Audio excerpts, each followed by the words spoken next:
Assalamualaikum warahmatullahi wabarakatuh. Waalaikumsalam warahmatullahi wabarakatuh. Hai Pahalukum, students. Hai Karim, alhamdulillah. Makasih Pak Ustaz. Alhamdulillah.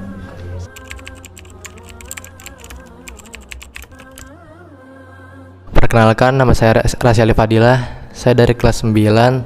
Saya adalah mantan ketua Kismusia. Saya asal Bekasi. Kalau saya Hisham, asalnya dari Bekasi. Saya menjadi OSIS dari OSIS angkatan 1 Kismusia. Nama saya Zaki Lestarianto. Sekarang berada di jabatan di OSIS angkatan 2 Kismusia. Kelas 7. Perkenalkan, nama saya Muhammad Asyagaf Farel Al-Fatir dari kelas 7B. Saya sebagai MPK bagian Kismusihah di OSIS MPK angkatan kedua. Kalau boleh tahu, yang dikatakan itu komisi berapa? Diskusi. 7. Komisi 7. Sebelum dimulai, boleh dong semuanya bilang kunci barang-barang 1, 2, 3. Fuji.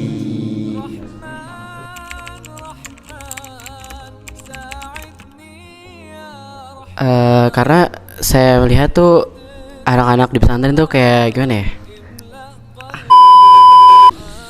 Biasa aja, ini kayak ngobrol, bukan kerja. Kenapa? Karena saya juga ingin belajar tentang kesehatan di pesantren gitu, kayak Tribun Nabawi atau bekam lintah seperti itu. Semuanya itu dong. Belajar banyak, alhamdulillah. Ya, karena saya merasa daripada saya di pondok ini gak ada kerjaan atau hanya itu aja, saya ingin mengabdikan diri saya kepada Kismusia untuk menolong orang yang sakit, entah yang luka. Dan kebetulan saya juga lumayan paham sih ilmu tentang Tibun Nabawi dan ilmu pengobatan dari timur maupun barat itu. Iya. Karena saya awalnya ingin, terus juga saya juga agak tertarik dengan sains ya, terus saya juga ingin belajar tentang Tibun Nabawi, obat-obatan dan lain-lain. Dipindah sebenarnya. Dari OSIS olahraga pindah ke MPK Kismusihah. Gak apa-apa sih, emang kan awal juga selain itu, awal-awal tuh kan waktu daftar tuh awalnya emang mau jadi Kismusihah, cuman kan jadinya olahraga, akhirnya dipindah ke MPK Kismusihah.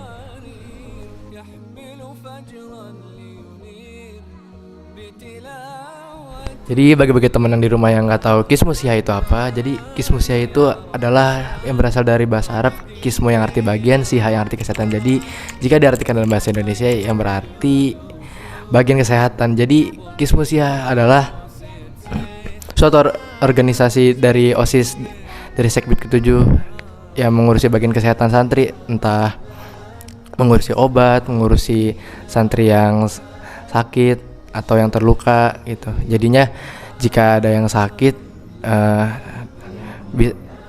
bisa datang ke UKS gitu.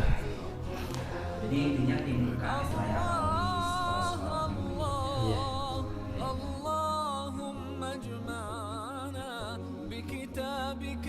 Kalau pagi-pagi tuh biasanya sebelum apel tuh biasanya kita keliling.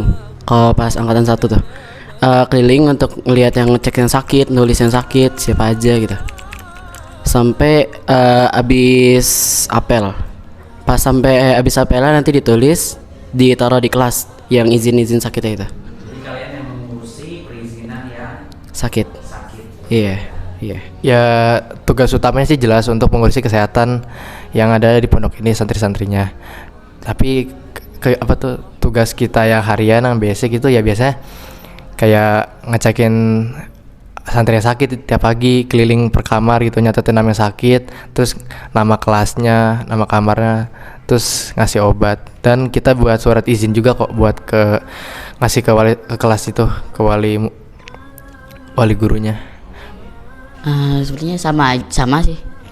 Masih sama, ngecekin, ngasih obat dan Selain itu kira-kira hmm, kegiatan Kismusia. paling bekam. Boleh dong ceritain apa sih kegiatan bekam? Kapan, apa yang? Biasanya kalau bekam itu biasanya malam habis isya biasanya. Jadi Kismusiah ini memberikan jasa bekam juga ya? Iya. Kalian belajar juga berarti tentang Iya. Belajar di sini. Nah, Farel, kamu bisa bekam? Insya Allah bisa. Kalau bisa ya, saya akan mengajarkan. Ustadz Rohman. Nah, biasanya kalau Kismusiah itu belajar bekam itu kapan? Waktu Ada waktu khusus nggak belajar bekam? enggak sih, kadang bareng sama Science Club. Barang apa? Science Club. Atau di waktu-waktu yang lain? Kalau Rasya sendiri belajar bekam kapan? Pertama kali belajar bekam itu kelas 8 semester 2 sih. Diajarin sama Ustadz Rohman gitu awalnya. Kalau Rasya? Sama bareng sama Rasya. Iya, bareng. Kalau bagi kalian sendiri, apa sih yang bisa dipelajari dari bekam itu? Kira-kira apa manfaat setelah mempelajari bekam? Boleh, insya Allah. Manfaatnya sih menurut aku jadi ngerti untuk ngobatin orang gitu. Sebelum-sebelumnya aku nggak tahu gimana cara ngebekam gitu-gitu, aku nggak ngerti. Setelah belajar. Nah, ini masih tentang bekam. Rasya, manfaat utama bekam apa? Misalnya nggak tahu soalnya pengen nanya. Jadi manfaat utama bekam itu ya kan ngeluarin darah kotor tuh yang ada di permukaan kulit, karena manusia itu darah kotornya itu selalu mengalir ke kulit bagian luar. Jadi bisa disimpulkan bekam itu kan ngambil darah kita yang di kulit itu dia mengeluarkan darah kotor itu. Mengeluarkan darah kotor di tubuh ya. Iya. Oke, sebelum kita lanjut ke sesi selanjutnya, podcast kali ini disupport oleh Serbuk Jahe dari Dapur Ayu, Pawon Abah, Geprek Food, dan juga Campernik. Ya, Campernik ini adalah susu tarik, Teh tarik. Teh tarik kayak gitu. Kayaknya kita harus coba dulu nih minuman Camperniknya. Boleh dong sambil istirahat. Kalian coba dulu minuman Camperniknya. Masing-masing dapat satu. Silakan. Bismillah. Selesai ya? Iya. Gak akan dibagi kalau puasa. Canda. Oke.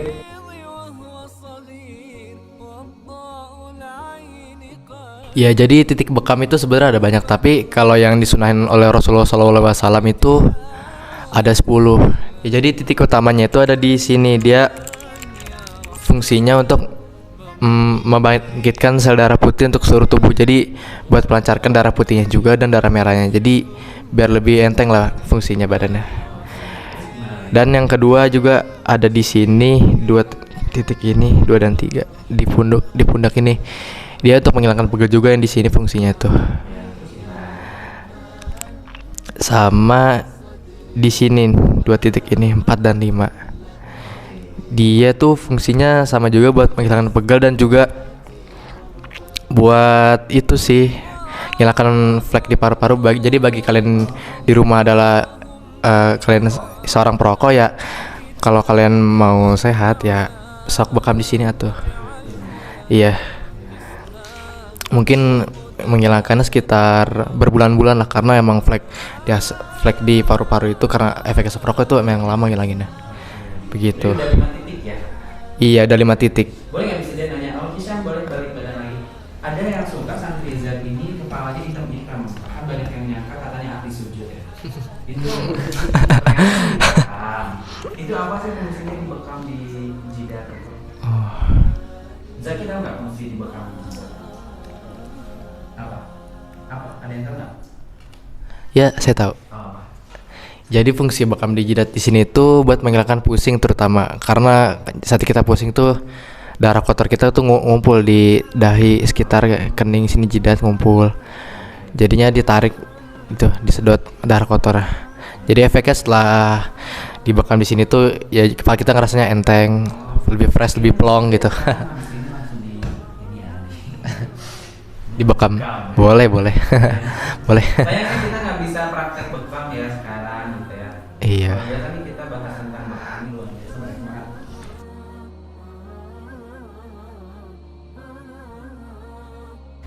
Mungkin momen berkesannya tuh pas pertama kali bisa bekam. Iya. Pertama kali bisa bekam, terus bekam bareng sama yang Science Club biasa tuh. Bareng Science Club bisa belajar bekam bareng gitu, terus ngebekam, terus dibekam juga bareng-bareng. Untuk santri-santri yang lain untuk mencoba belajar, mencoba untuk jadi Buat teman-teman yang lain sama mungkin ntar juga santri-santri baru buat yang pengen belajar bisa ikut Science Club buat ntar untuk buat belajar bekam.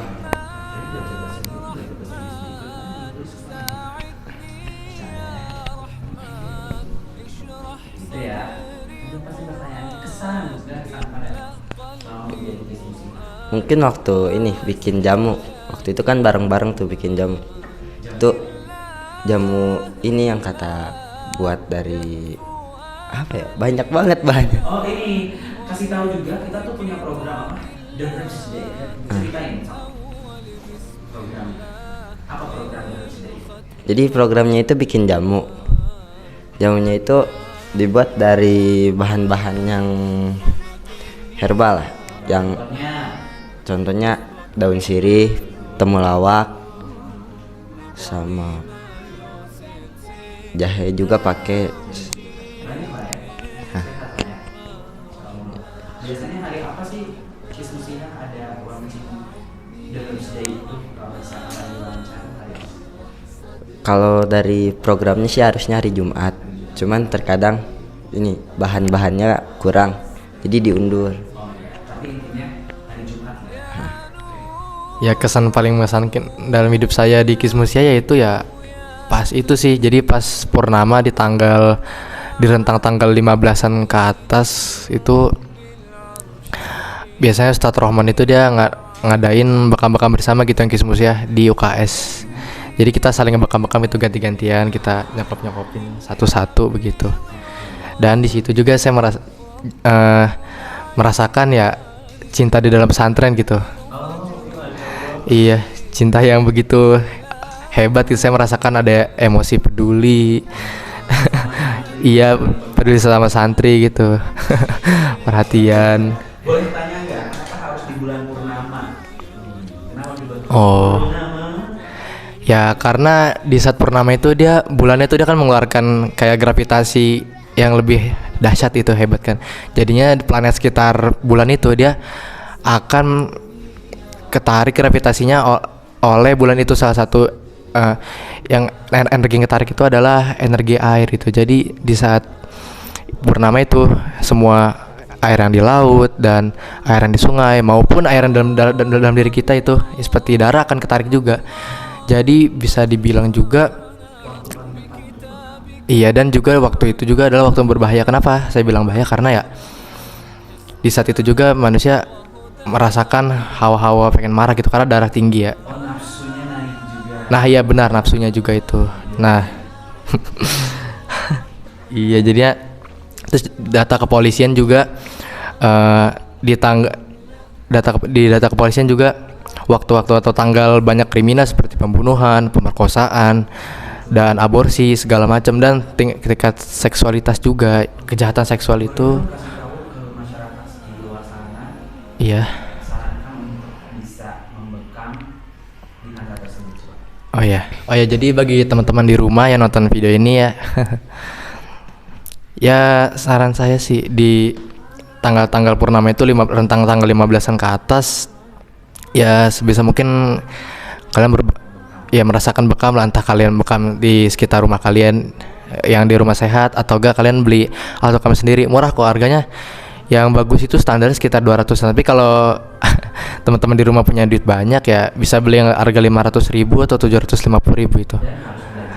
Dan yang pastinya harus belajar dulu dong di YouTube. Iya benar, toga datang ke Zat lah, belajar ke saya.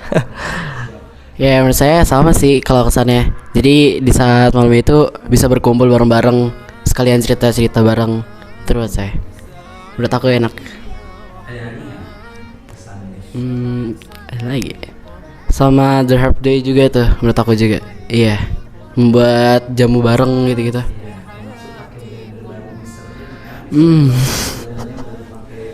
Jamu-jamuan yang super wangi. Wangi kunyit.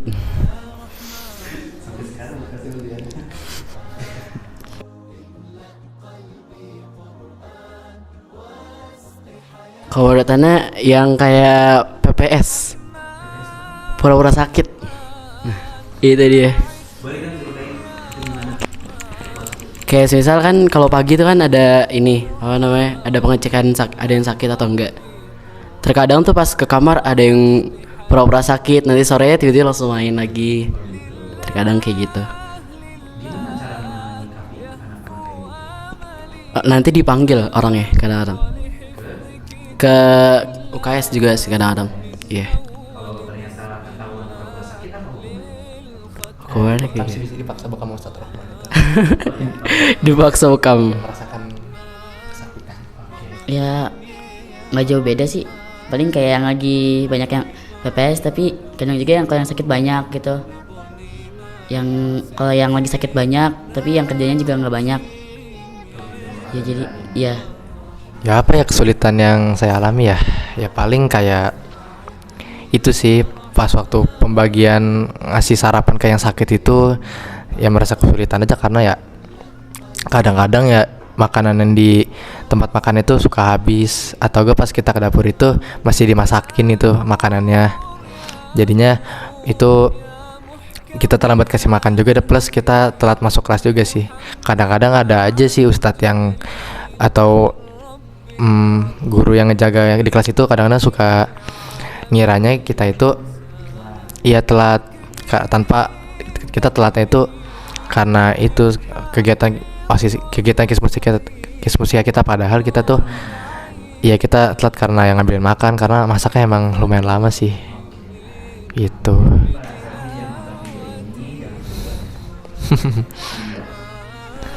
Sama sih kalau ngecek gitu, kadang kalau lagi hari-hari best tuh banyak banget, pernah sampai 1 halaman lebih.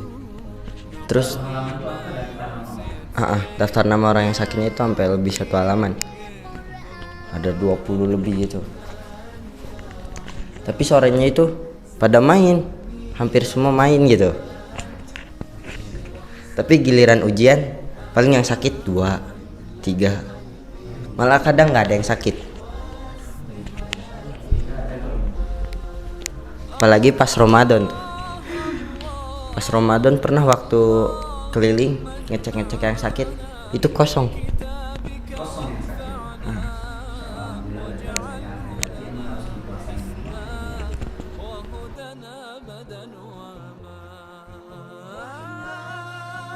Kekurangannya sih paling kurang obat-obatan. Kadang ada yang minta obat flu tapi nggak ada. Jadi inventarisnya itu kayak kurang lah.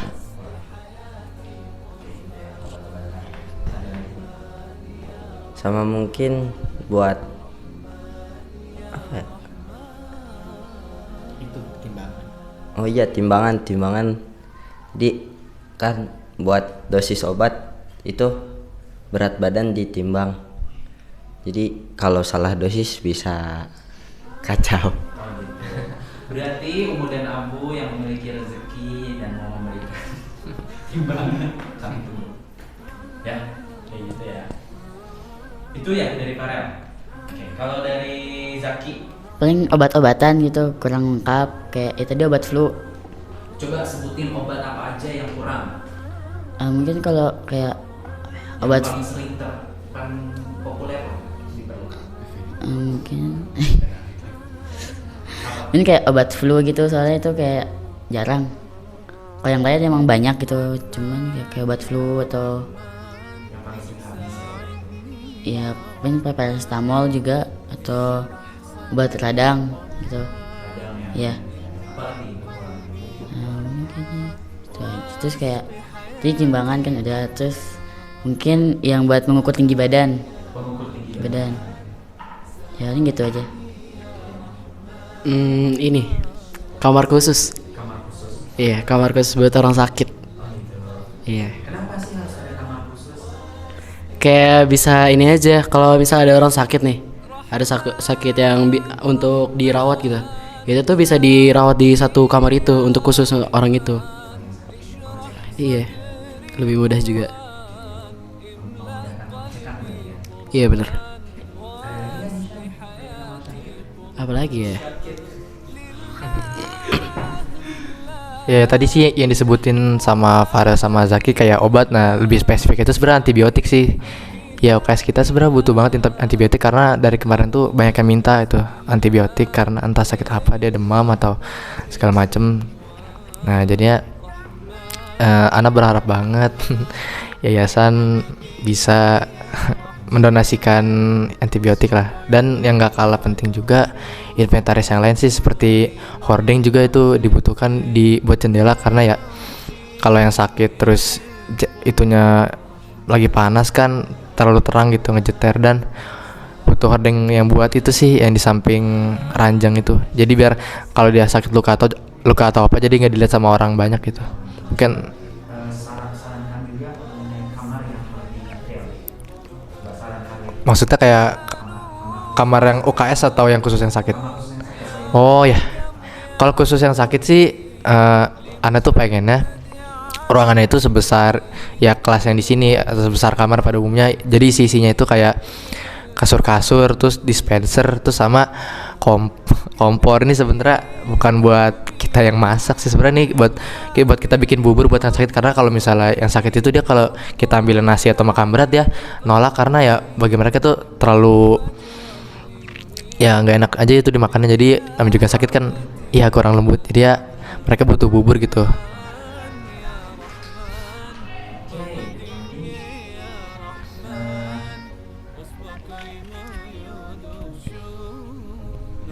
Itu ya, berarti tadi udah berkekurangan sebenarnya. Coba kalau dari saran dari Kismusliha untuk Zak ya, sarannya ada nggak sih saran yang mau ditambahkan lagi? Kalau baru satu kayaknya sih kekurangan, tapi lanjut dengan saran juga gitu. Ini nggak saran tambahan mungkin dari Oh ya, boleh banget dong.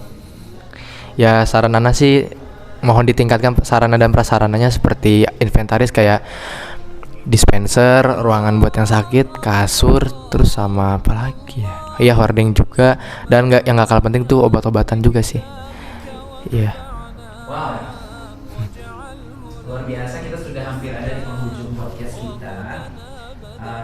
Sebelumnya apa namanya, Mr. Dan ingin bertanya dulu nih, khususnya ke Hisham sama Rasya. Kalian kan sebentar lagi akan SMA. Lanjut SMA Z nggak? Lanjut dong. Lanjut ya. Oke, pertanyaannya adalah kalau kalian nanti di SMA ada kesempatan lagi menjadi pengurus OSIS atau Kismusliha, apakah kalian akan melanjutkan berdedikasi sebagai Kismusliha lagi atau enggak? Harus. Harus. Kenapa Ana bilang harus? Karena ya SMA itu kan baru angkatan 1 ya. Jadi ya Ana ngerasa ya passion Ana kan di kayak kesehatan itu. Jadi buat percontohan yang lain juga, buat membangkitkan itu sih kemampuannya, kebiasaan apa tuh kemampuan Ana di Kismusliha itu. Iya. Pasti gabung lagi ya. Pasti. Sampai ketemu lah Rasya di Kismusliha. Ya tunggu 2 bulan lagi aja. Kalau Hisham, Oh, gimana ya? Maybe, mungkin bisa masuk. Mungkin. masih mungkin, kenapa mungkin? Atau mau ikut yang lain? Ada nggak dari Hisham pengen pindah ke Kismu yang lain misalkan dari? Nggak tahu deh, kayaknya enggak deh. Enggak. Ya, berarti kalau melanjut ke Kismu Siham lagi Bisa jadi. bisa jadi. Ini alasan nggak akan lanjut. Zaki, boleh Zaki? Pertanyaannya agak sedikit berbeda karena Zaki sama Farel ini masih kelas 7. Kalau nanti kalian kelas 8, apakah kalian akan ikut lagi OSIS ataupun MPK? Dan kalau ikut lagi, apakah diskusi lagi atau divisi yang lain? Mungkin kalau ikut lagi mungkin Kismusia lagi, tapi kurang tahu sih nanti ke depannya. Ya mungkin ikut lagi atau enggak gitu. Masih berpikir. Ya. Mungkin ikut lagi tapi kurang tahu juga gimana ya, kayak ya kalau masih ada kesempatan mungkin ikut lagi. Di bidang apa? Tergantung oh pengennya lanjut lagi. Hah. Oke. Sebelum kita akhiri podcastnya, Miss Den mau ngetes dulu ya. Siapa di sini yang bisa jawab nama obat untuk gatal-gatal karena bakteri ataupun sejenisnya. Tahu nggak nama obatnya? Tahu. Yang pertama obat yang ringan yang basicnya dulu tuh ya namanya cetirizine itu. Jadi dia dosisnya per hari itu maksimal 1. Karena emang kalau tipe obat buat gatal-gatal itu dia emang tipe obat yang keras karena emang efeknya kan ya dia buat ngilangin gatal-gatal yang hebat juga gitu. Dan efeknya juga ya bisa teler gitu. Jadi tidur habis minum jadi ngantuk atau teler kan. Atau telat subuh aja gitu. Iya. Kalau obat untuk berarti selain rahasia ya. Obat untuk panas, demam, pusing apa yang biasa dipakai? Kayak biasa dipakai sih paracetamol biasanya. Paracetamol. Iya. Dosisnya gimana? Biasanya suruh deh. Sama sehari 3. Sehari 3. Maksimal. Berapa miligram? 500 mg. 500 mg. Selanjutnya berarti tinggal yang pasti kita cek ya. Yang atasnya nih guys muslihat. Pertanyaannya adalah obat yang biasa digunakan untuk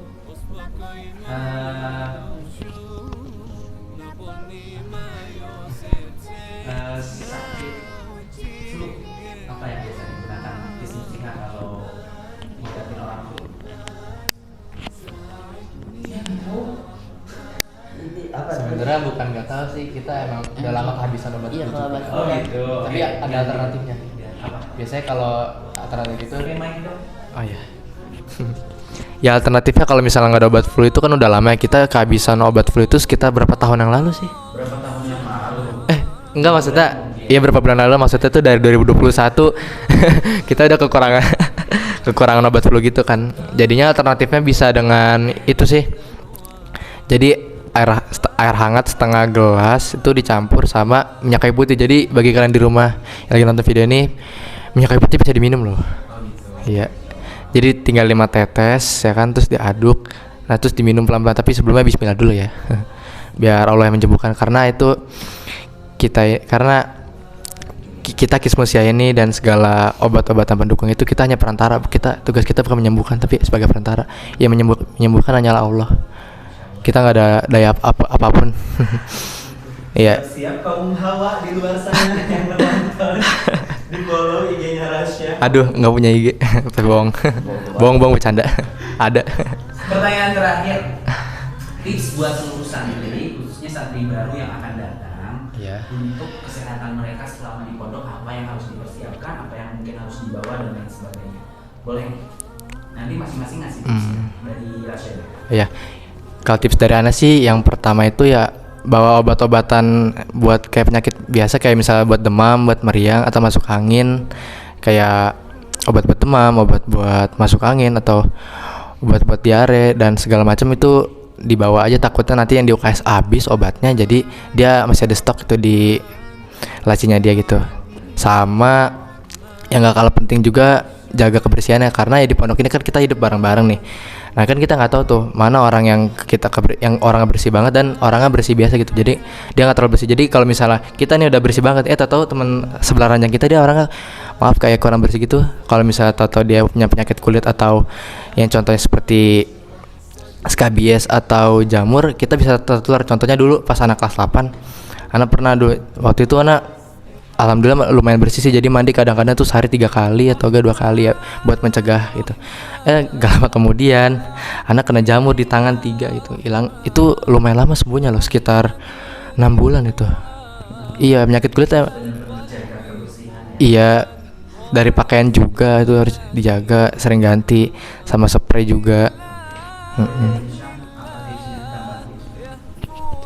Tipsnya apa ya?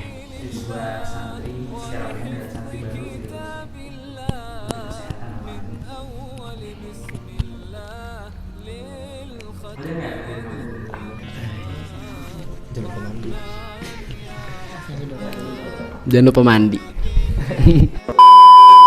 Kalau di pondok jangan terlalu kecapean dan terus rutin minum obat herbal gitu-gitu. Jangan terlalu aktif. Ya, jangan terlalu memaksakan diri.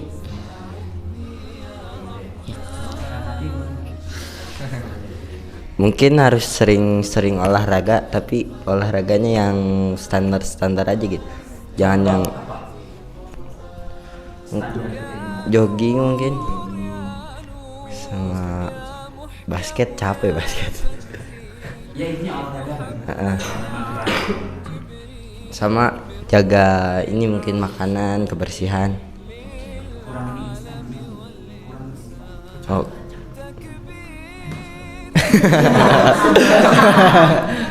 Aduh. Ada doyan. Oke, makasih kasih banyak teman-teman dari Diskusi Khas sudah mau hadir di kegiatan podcast OSIS Menyapa kali ini. Semoga next time kita bisa ngobrol-ngobrol lagi, sharing lagi, dan memberikan manfaat untuk teman-teman di luar sana, khususnya untuk keluarga besar dan juga. Terima kasih banyak juga nih kepada Serbuk Jahe Dapur Ayu dan juga Pawan Abah Geprek Food dan Teh Tarik dan Camper nih. Gue dong, bye-bye, saya goodbye semuanya. Assalamualaikum warahmatullahi wabarakatuh.